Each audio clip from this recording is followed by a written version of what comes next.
bismillah assalaamu calaykum ramadaan wanaagsan waa barnaamijkeenii bedel noloshaada waxaan xalqooyin hore ugu soo sheekaysanay ciwaano kala duwan oo aan rajeynaa inaad wax badan ka kororsateen sida caadiga nolosha xidig ka noqoshadeedu maaha wax qof walba uu heli karo balse waa wax qof u dadaala juhdigeeda iyo daryeelkeeda bixiya uu helayo waxaan u baahan tahay in loo raaco ama loo maro xeerar ama wadooyin haddii aad xeerarka iyo wadooyinka u marto aad ku noqonayso xidig balse haddii aadan marin aad noqonayso qof iska caadi ah nolosha aan wax soo saar ka sameynin barteeda iska jooga waxa doonto how dumar ahaw rag ahaw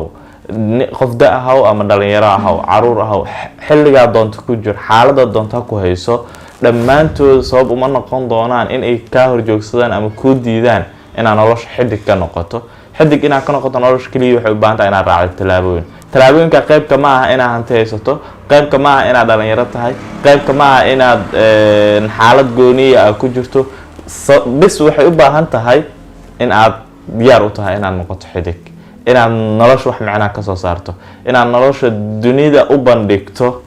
message qurux badan ay gudaha ku jiro kaliya waxa u baahan tahay inaad raacdo tallaabooyinka soo socdo waxa ugu horeeya waxay tahay number 1 inaad aaminto naftaada ina aaminto awooduhu ilaahay ku dhex dhigay ina aaminto dumarnimadaada ina aaminto ragnimadaada ina aaminto kartidu ilaahay ku siiyay oo aysan qof kala siinin haddii aad dumar tahay aad aaminto in aan lagu abuurin inaad jika keliya wax ka tariso in aan lagu abuurin inaad qof kale u noqoto marwe keliya u joogto balse lagu abuuray inaad nolosha macno ka samayso dadka ugu badnaa nolosha macnaha ka sameeyana dumarka ugu horeeyay qaybka ahaa guul ragi gaaran dumarka ka dambeeya ayaa la dhahaa marka waa inaad aamintaa dumarnimadaada aad nolosha macnaheedii wanaaggeedii waxgalkeedii aad soo saartaa oo aad dadka u sheegtaa oo aad dhahdaan nafteyda naf ka fiican ma jirto waxaana qof qiimo leh waan shaqaysanaya waxbaan qabsanaya nolosha macnaan ka sameynaya inaad naftaas u aaminto haddaad rag tahay dabcan rag waxaa la dhahaa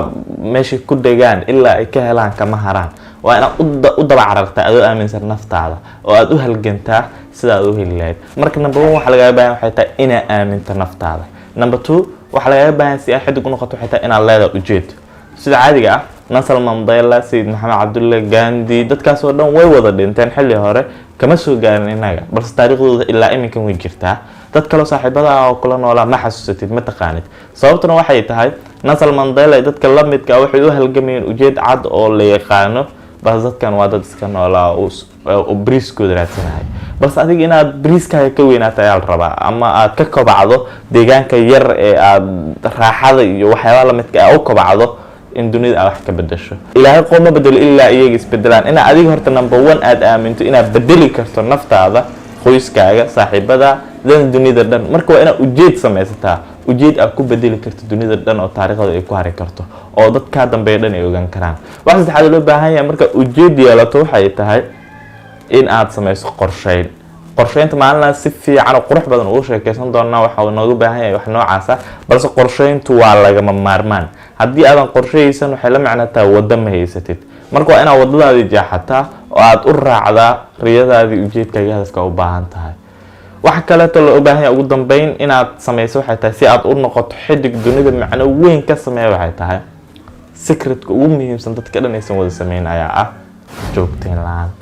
in aad wax aysan joogteen balse haddaad rabto inaad xidig ka noqoto noloshan oo macno weyn oo wax soo saar leh oo tayo leh aad inaad ka samayso